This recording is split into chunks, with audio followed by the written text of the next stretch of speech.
Magandang hapon po, ma'am. Punting interview lang po para makapasok po kayo sa Purpose, ma'am. Ilan po yung anak ninyo, ma'am? Apat. Ano pong trabaho ninyo? Minsan naglalaba, nagtitinda ng isda dyan sa kanto. Kung ano yung available, Ay, yung asawa niyo po, ma'am, ano pong trabaho? patay na. Batay na?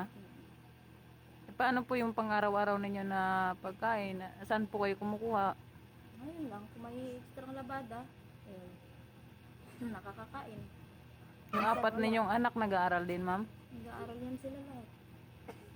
Sumasapat naman po yung kinikita nyo sa araw-araw? Minsan, hindi pa nakakakain sa isang araw.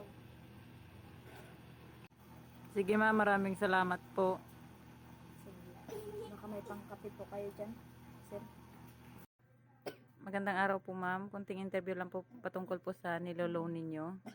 Magkano po, ma'am, yung monthly income ninyo? Monthly income namin. Actually, hindi ko na masyadong naabot siya ng nasa 50. 50,000 ang monthly nyo. Ano pong pinagkikitaan nyo, ma'am? Meron po kaming farm. May andun po yung mga baboy na inaalagaan.